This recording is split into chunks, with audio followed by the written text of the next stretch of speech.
Well,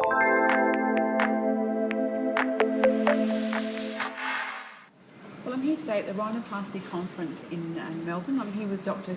Alan Callis, who's from Avenue Plastic Surgery in Windsor in Melbourne. I'm just going to have a chat about rhinoplasty and any new interesting things that have been discovered and talked about during the conference. So thank you for taking the time today. Oh, thanks, Trish. It's a pleasure to speak with you. Lovely. So, tell us all about it. It's been so exciting.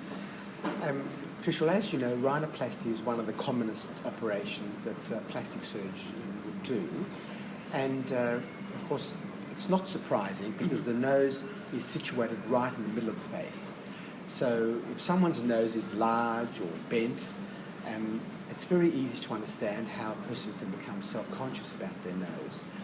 And indeed, when we do a rhinoplasty operation, what we're trying to do is to make the nose blend into the face, to make it look natural, so that the other facial features, the main features of the face, such as the eyes and the lips, really can stand out.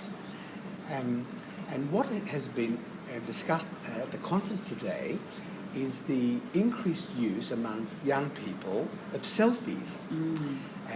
And with the iPhone and other smartphones available, young people these days are constantly taking selfies. And it's something which we never used to do in our youth. In fact, it would be very, very rare for a person with a camera to take a photograph of themselves.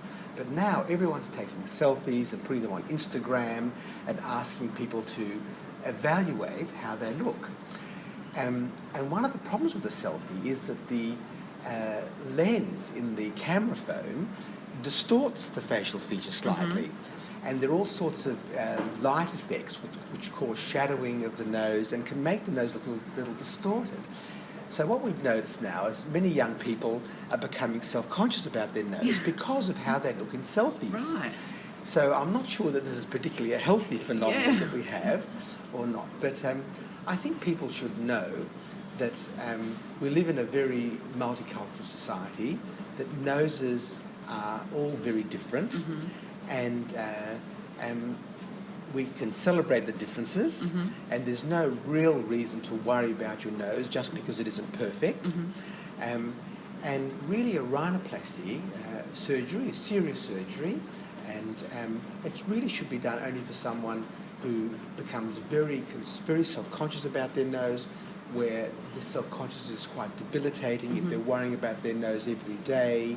And in these situations, I think a rhinoplasty is a reasonable thing to do. It's no doubt that rhinoplasty can change a person's life.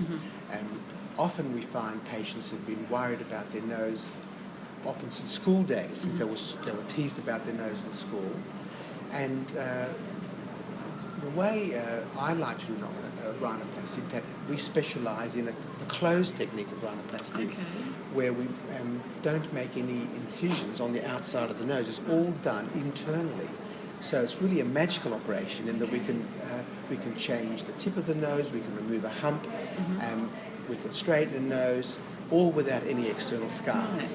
So, and this is something that a technique that we specialise in, and it's such a privilege to be able to help so many people to overcome their self-consciousness and in many ways to realise their dreams by making their nose just blend into their face and look normal again.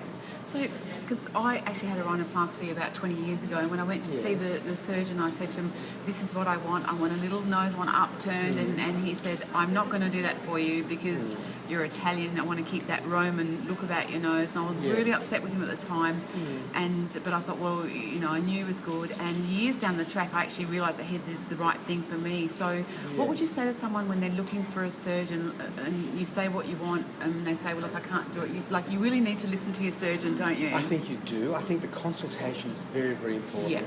And to describe how your nose has affected your life and how you feel about it. And then what we do is we take photos of the nose, we put them on computer, we can do imaging, we can show how we can change the nose to better suit the face. But of course, especially for young people, especially for teenagers, it's always very nice to have their parents come along at the consultation and just to make sure that what they're doing is really sensible. because after all, the changes that we make are going to last a lifetime, and it's very important that you get it right the first time. Yeah. Now, I have heard that your nose doesn't stop growing for the rest of your life. Is that true? Or is that a myth? I think it's a myth. I don't think Okay. the nose doesn't grow, but what does happen as you get older, the skin stretches a bit. Right. So noses can lengthen a little with Okay. age. Right. So again, sometimes when we're doing a facelift for a person, when we image the face, we see the nose is actually quite long. Okay. So part of the operation may be to make the nose a little shorter Okay. or a little less bulbous in the tip. Yep. But it's interesting, as the person ages, the skin tends to lengthen and also thins a little bit. So any irregularities become a little bit more prominent as we age. Yeah, sure. Okay, lovely. So thank you so much for that. That's Pleasure, a real Trish. insight. So if you're interested in having a rhinoplasty and you'd like to see Dr. Callis, you can just drop us an email at info@plasticsurgeryhub.com.au.